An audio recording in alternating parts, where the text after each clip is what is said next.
Hello students. तो आज हम स्टार्ट करने वाले हैं अगला टॉपिक, जिसका नाम है, हमने ये देख लिया था धारावाही पास या कुंडली के कारण चुंबकीय क्षेत्र की दिशा देख लिया था, और ये लास्ट 2023 में क्वेश्चन आया हुआ भी है। तो यहाँ पे क्या पूछा गया था कि ये डायग्राम बनवाया गया था कि अपने पास अगर कोई कुंडली है इस प्रकार से और उसमें धारा प्रवाहित हो रही है। क्वेश्चन में ये दिया नहीं गया था कि धारा वामावर्त है या तो बाई दिशा की तरफ ऐसे जा रही है धारा, या फिर दक्षिणावर्त है धारा। क्योंकि धारा की दिशा दोनों तरीके से हो सकती है, एक तो घड़ी की दिशा में हो सकती है और एक घड़ी की विपरीत दिशा में हो सकती है। तो अपने पास यहाँ पे क्या होगा, क्वेश्चन में दिया नहीं गया था, तो हम क्या करते, अपने इच्छा से कोई भी एक चित्र बना के उसको हल कर सकते थे।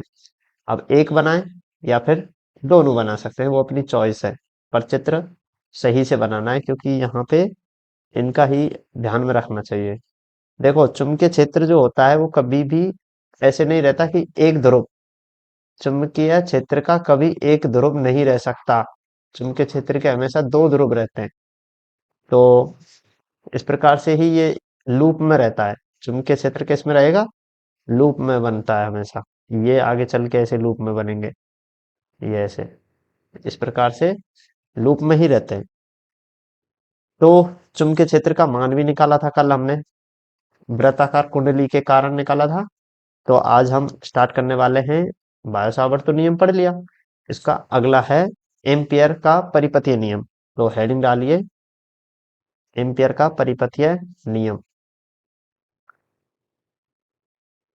एम्पियर का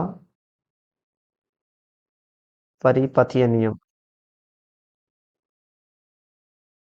एम्पियर का परिपथीय नियम बहुत ही अच्छा है, और जितना डेरिवेशन बायो सावर्त में हुआ है यहाँ पे उतना नहीं होगा, बिल्कुल इजी वे में ये हल करके देता है। तो देखिए एम्पियर ने क्या बताया। एम्पियर ने बताया कि जैसे हमने विद्युत क्षेत्र में एक पढ़ा होगा आपने, गाउस का नियम पढ़ा था। विद्युत क्षेत्र में किसका नियम, अभी उतारना नहीं है, ये समझा रहा हूं मैं। विद्युत क्षेत्र में हमने गाउस का नियम देखा था। किसका नियम देखा, गाउस का। तो वहां पे हमने क्या देखा था कि जो गाउस से फ्लक्स निकलता था, फ्लक्स के लिए बताया था कि ई डॉट डी ए बराबर कितना आया था, क्यू अपॉन एप्सिलॉन नॉट आया था। तो ये किस किस में संबंध बता रहा था उधर, ये संबंध बता रहा था कि विद्युत क्षेत्र और आवेश। इसी प्रकार से एम्पियर ने चुंबकीय क्षेत्र, किस किस में, चुंबकीय क्षेत्र, एम्पियर ने क्या दिया, चुंबकीय क्षेत्र और धारा। आवेश की जगह क्या हो जाएगी, धारा। इन दोनों में संबंध स्थापित किया था, चुंबकीय क्षेत्र बी और धारा आई। तो एम्पियर ने किस किस में संबंध दिया था, चुंबकीय क्षेत्र और धारा। जैसे हमने गाउस का नियम पढ़ा है, इसी का ही ये लगभग सिमिलर सा ही रूप है। इसका नियम भी सेम ही है लगभग लगभग। तो इसमें होगा क्या, बेसिकली एक समाकलन ही होगा, और Q की जगह हम धारा यूज करेंगे और A की जगह हम लंबाई को यूज करेंगे। तो इस प्रकार से एक मॉडिफाई बनेगा ये। तो इसके लिए आज हम लिखना स्टार्ट कर देते हैं। इसको मैं मिटा देता हूँ और इसमें स्टार्ट करिए अपना लिखना। तो यहाँ पे लिखिए, चुंबकीय क्षेत्र, चुंबकीय क्षेत्र B तथा धारा I में संबंध दर्शाने के लिए, संबंध दर्शाने के लिए, दर्शाने के लिए एम्पियर ने, दर्शाने के लिए एम्पियर ने नियम दिया,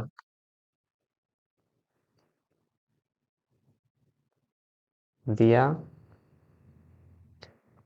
नियम दिया। अब इसमें क्या लिखेंगे, इस नियम के अनुसार, इस नियम के अनुसार, इस नियम के अनुसार क्या हो जाएगा इस नियम के अनुसार? इस नियम के अनुसार यदि मैं क्या ले रहा हूं, निर्वात, इस नियम के अनुसार निर्वात या वायु की उपस्थिति में, वायु की उपस्थिति में, उपस्थिति में एक बार नोट कर लेते हैं तब तक, इसके बाद समझाते हैं। उपस्थिति में किसी बंद लूप, किसी बंद लूप से प्रवाहित होने वाली, बंद लूप से,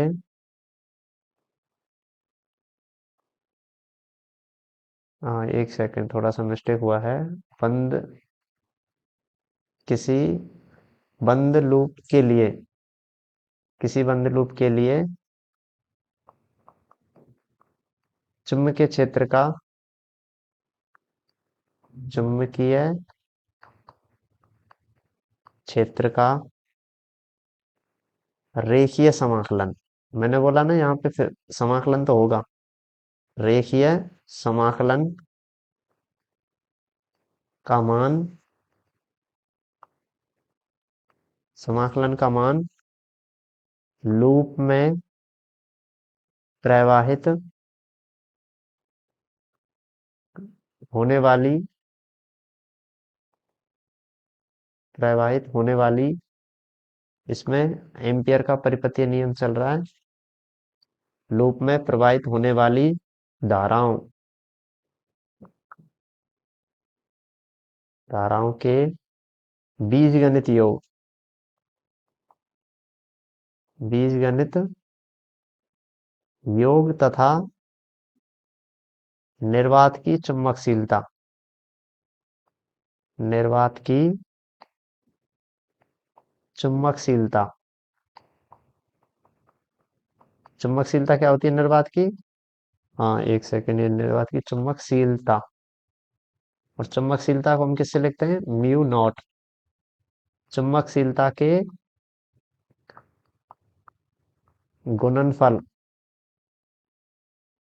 के तुल्य होती है, के तुल्य होता है।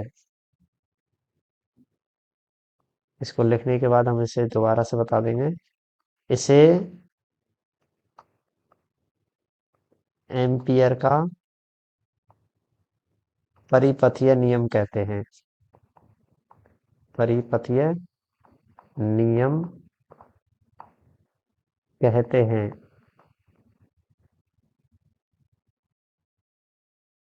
तो इसमें, इसको समझाने के लिए वीडियो का होना जरूरी है, पर क्या किया जाए, लाइट का थोड़ा सा इशू बन गया है।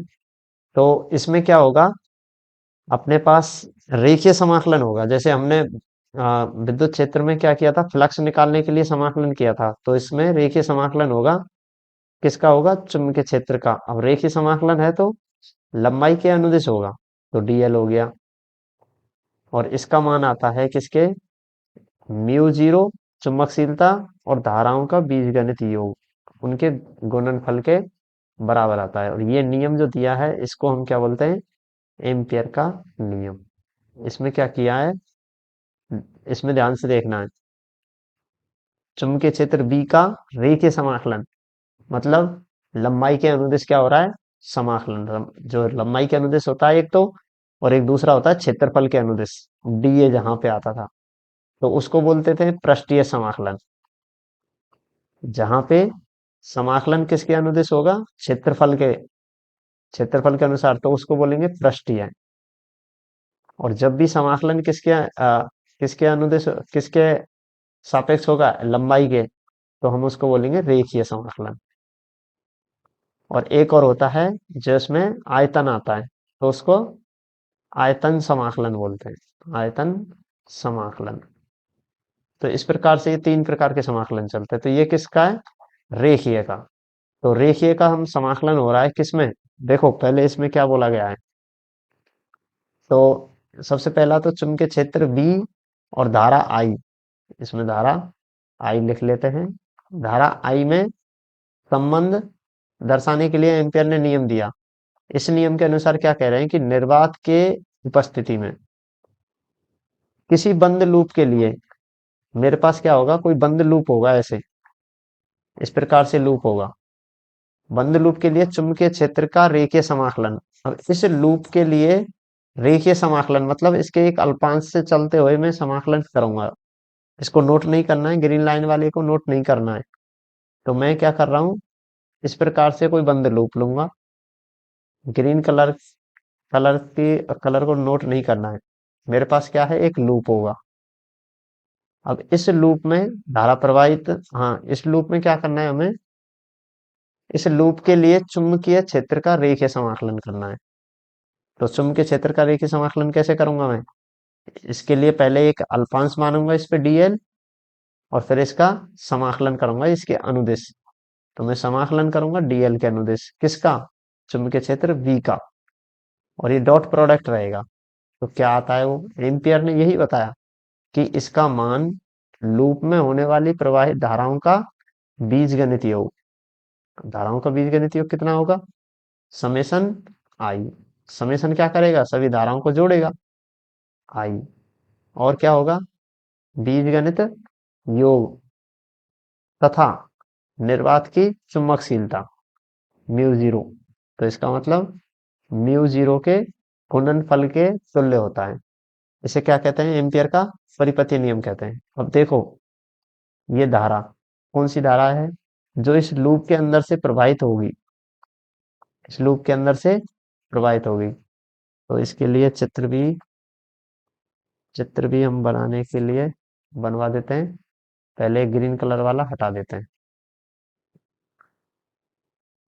तो इसमें चित्र बना लेते हैं। देखो क्या होगा, अपने पास कोई भी लूप होगा, ऐसे कुछ भी हो सकता है, इससे धारा प्रवाहित होगी, ऐसे इसमें से धारा प्रवाहित होगी। मान लो कि इसमें धारा प्रवाहित हो रही है, ये आई, ये I1, ये I2, I3, I4 ऐसे करके धारा प्रवाहित हो रही है।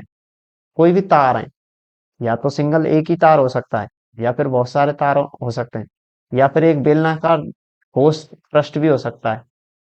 कहने का मतलब है इस लूप के अंदर वाली धाराएं हमें देखनी है। तो ठीक है, यहाँ पे आ गया।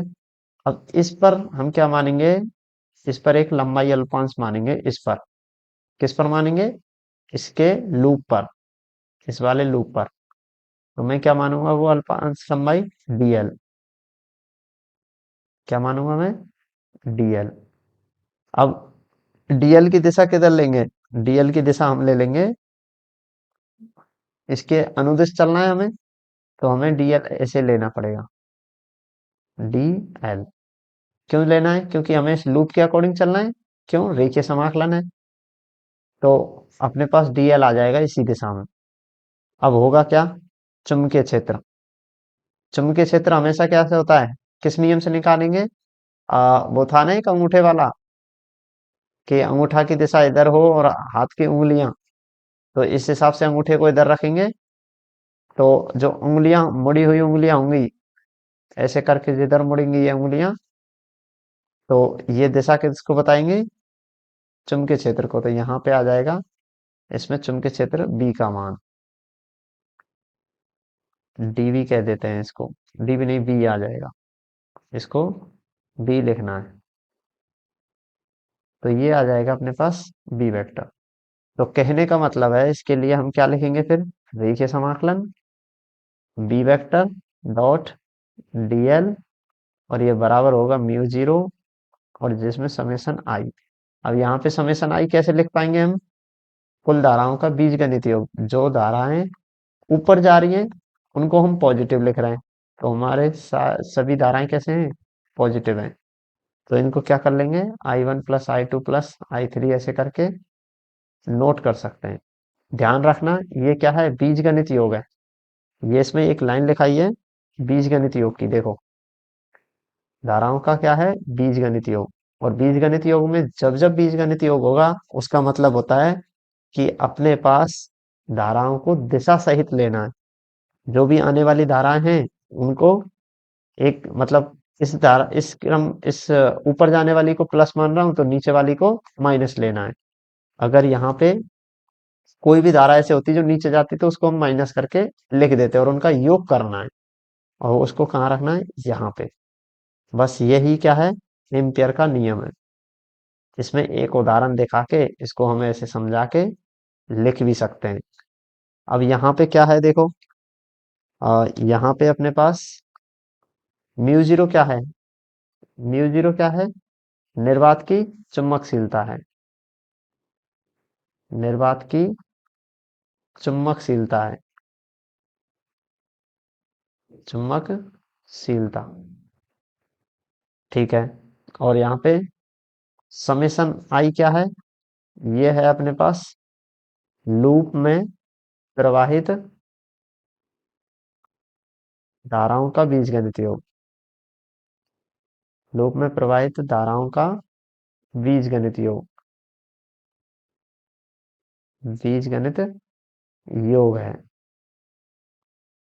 तो इस प्रकार से अपने पास ये मिल गया। अब इसमें बहुत ही आसान है, इसके द्वारा हमें जब भी कोई भी चुंबकीय क्षेत्र या फिर कुछ ऐसा निकालना पड़ेगा किसी तार के कारण, किसी भी और चीज के कारण, तो हम उससे आसानी से निकाल सकते हैं। तो ये अपना एम्पियर नियम है। अब इस एम्पियर नियम में क्या है, दोबारा से एक बार देख लेते हैं। एम्पियर ने क्या बताया था कि चुंबकीय क्षेत्र बी और आई में संबंध दिया, जैसे हमारे पास गाउस का नियम था, उसमें हमारे पास क्या आया था, ई डॉट डी ए लिखते थे हम और क्यू अपॉन एप्सिलॉन नॉट करते थे। तो ये तो क्यू और विद्युत क्षेत्र की तीव्रता ई में संबंध दिया था, क्यू और ई में। लेकिन यहाँ पे एम्पियर ने क्या दिया है, ई की जगह क्या आ गया, वी, और क्यू की जगह क्या आ जाएगा, आई। इसमें एक संबंध दिया, एम्पियर ने एक नियम दिया। इस नियम के अनुसार क्या होगा कि अब देखो ये परिभाषा ना है कि याद नहीं रखनी, केवल ये इक्वेशन याद रखनी है, इसी से काम हो जाएगा। कैसे होगा, क्योंकि यहां से देखो कि चुंबकीय क्षेत्र का क्या हो रहा है, रेखीय समाकलन।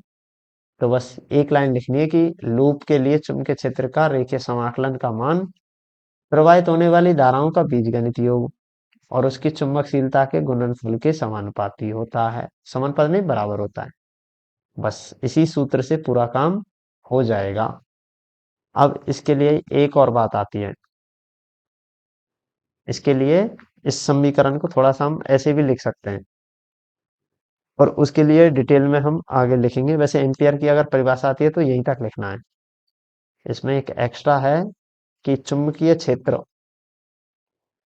चुंबकीय क्षेत्र बी है मेरे पास, तथा एक और होता है चुंबकन क्षेत्र, चुंबकन क्षेत्र, चुंबकन क्षेत्र क्या होता है, एच। अब ये क्षेत्र क्या होता है, जिसमें किसी वस्तु या फिर जैसे मान लो कि कोई चुंबकीय क्षेत्र है, उसमें किसी वस्तु को चुंबकित होने के लिए रखा गया है। भाई लोहे की छड़ को किसी चुंबकीय क्षेत्र में रखेंगे तो चुंबक के गुण आ जाते हैं।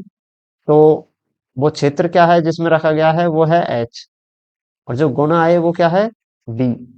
तो ज्यादा किसका मान होगा, एच का, और गुण कम आएंगे तो बी का। तो चुंबकन क्षेत्र एच में निम्न संबंध होता है, में निम्न संबंध होता है, निम्न संबंध होता है। तो ये देख लेना, अगले चैप्टर में इसी के ऊपर बात होगी। तो ये होता है कि बी का मान होता है म्यू जीरो एच, और दोनों सदिश राशि, दोनों ही क्या हैं, सदिश राशियां हैं। तो यहाँ पे हम देख पा रहे हैं कि बी वेक्टर क्या है, म्यू जीरो एच, और एम्पियर ने क्या बताया कि बी वेक्टर के लिए एक समीकरण दिया था। इसमें अगर अब इस समीकरण को रखें तो क्या होगा, इस स्थिति में, इस स्थिति में एम्पियर नियम, एम्पियर नियम क्या हो जाएगा, इस स्थिति में एम्पियर नियम क्या हो जाएगा, समाकलन करेंगे, किसका करेंगे, बी का। बी की जगह आ जाएगा mu zero H vector dot DL vector बराबर म्यू जीरो समेशन आई। तो यहां से क्या हो जाएगा, म्यू जीरो बाहर आ जाएगा, म्यू जीरो समाकलन एच डॉट डीएल। तो इसका मतलब म्यू जीरो समेशन आई।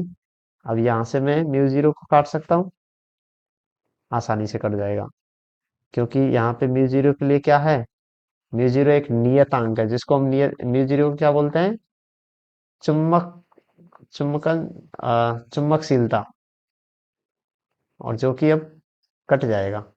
तो ये संबंध आएगा इसमें, समाकलन, रेखीय समाकलन है ये, H vector dot DL vector, और केवल धाराओं के बीजगणित योग के बराबर आया।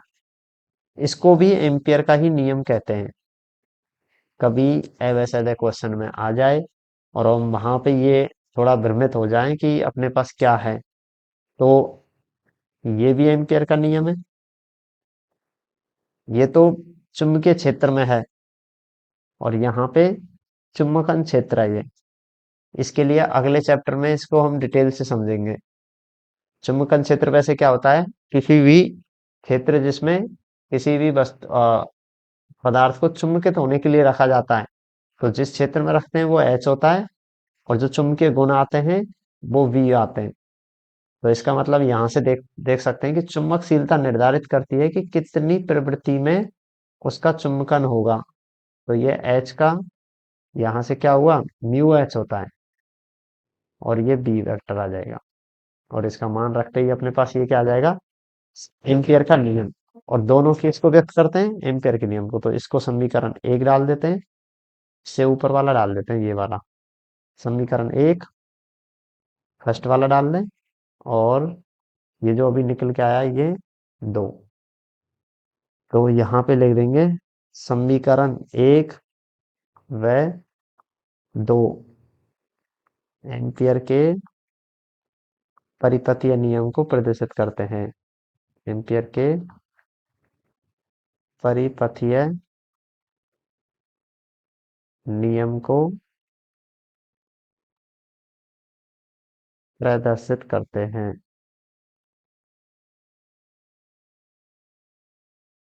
तो इस प्रकार से क्या आ जाएगा, यहाँ पे आ गया एम्पियर का परिपथीय नियम। तो अभी तक हमने क्या देख लिया, एम्पियर का परिपथीय नियम देख लिया, केवल एक ही टॉपिक देखा है। और अब थोड़ा सा इसका और डिटेल में देखें तो देखो क्या हो रहा है। मैं देख पा रहा हूं कि एच का रेखीय समाकलन केवल किसके बराबर आया है, धाराओं के सदिश योग, बीजगणित योग के। और हमें जानते हैं धाराओं के बीजगणित योग का मात्रक क्या होता है, धाराओं का मात्रक एम्पियर। तो इसका मतलब ये वह राशि है जिसका इसका मात्रक क्या होगा, एम्पियर होगा। और इसका एक विशिष्ट नाम है, इसको बोलते हैं चुंबकत्व वाहक बल। तो इसको चुंबकत्व वाहक बल बोलते हैं। नोट करके लिख लेना, नोट, समाकलन एच डॉट डीएल वेक्टर को, एच डॉट डीएल वेक्टर को चुंबकत्व चुंबकत्व वाहक बल, वाहक बल कहा जाता है, वाहक बल कहा जाता है। और ये क्या है, एक अदिश राशि है। अदिश राशि कैसे है बताओ, क्योंकि यहाँ पे एच और डीएल का क्या हो रहा है, डॉट प्रोडक्ट हो रहा है। क्या हो रहा है, डॉट प्रोडक्ट। तो जब भी डॉट प्रोडक्ट होता है तो क्या मिलती है हमें, अदिश राशि।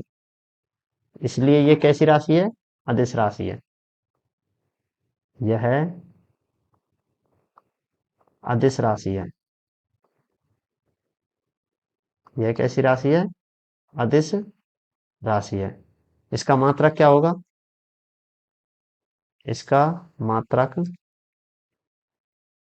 क्या आएगा, देखो मात्रक देखने के लिए हमें क्या चाहिए, कोई फॉर्मूला चाहिए। तो अपने पास एक ही फॉर्मूला है यहाँ पे। फॉर्मूला भी क्या है, फॉर्मूला यह है कि सर मुझे तो ये पता चला है यहाँ पे कि एच डी एल का मान किसके बराबर है, धाराओं के बीजगणित योग के। तो यहीं से निकाल देते भाई, इसका पूरे का मात्रक क्या होगा, इसके मात्रक के बराबर। तो इसका मात्रक होता है एम्पियर। तो यहाँ पे मैं क्या लिख दूंगा, यहाँ पे लिख दूंगा इसका मात्रक एम्पियर होता है, मात्रक एम्पियर होता है। अब अगले चैप्टर का एक टॉपिक होता है, इसमें चुंबकन क्षेत्र H का मात्रक पूछा जाता है, मात्रक निकालते हैं। तो H का मात्रक निकाल सकते हो कि सर आराम से निकाल सकते हैं। कैसे निकालेंगे, कोई सूत्र बताओ हमें कि हाँ H vector dot dl vector हमें क्या मिल गया, हमें मिल गया समेशन आई। क्या मिल गया, समेशन आई मिल गया। तो इस प्रकार से मुझे क्या मिल जाएगा, मेरे पास यहाँ पे एक सूत्र मिल गया, अब इसमें से H को पक्षांतरण कर सकता हूँ। समाकलन तो क्या है, एक बहुत सारी संख्याओं का एक योग है। तो उस योग को दर्शाने के लिए हमारे पास क्या आता है, समाकलन आता है। तो हम मात्रक में इसको हटा सकते हैं। तो हम इसको डायरेक्ट क्या लिख सकते हैं, H, और यहाँ पे क्या है dl, और इधर क्या है I। तो H का मात्रक हमें ज्ञात करना है, और इसका मात्रक लंबाई का मीटर, और I धारा है तो इसका एम्पियर हो जाएगा। तो यहाँ पे H का मात्रक क्या आ जाएगा, एम्पियर अपॉन मीटर। ये इसका मात्रक होता है, किसका, चुंबकन क्षेत्र का। देखो दोनों अलग क्षेत्र होते हैं, एक एक तो होता है चुंबकीय क्षेत्र और एक होता है चुंबकन क्षेत्र। H क्या है यहाँ पे, चुंबकन क्षेत्र। और ये अगले चैप्टर में इसको पढ़ेंगे, इसलिए उसका एक टॉपिक का काम हो गया यहाँ पे, चुंबकन क्षेत्र कहते हैं इसको। और बी क्या होता है, बी होता है चुंबकीय क्षेत्र, चुंबकीय क्षेत्र। बेसिकली अंतर ये होता है कि जिस क्षेत्र में हम किसी वस्तु को चुंबकित होने के लिए रखते हैं, तो वो क्षेत्र क्या होता है, एच। और जो चुंबकीय गुण आते हैं, जिनसे जो चुंबकीय क्षेत्र उसमें उत्पन्न होता है, उसको चुंबकीय क्षेत्र से रिप्रेजेंट करते हैं।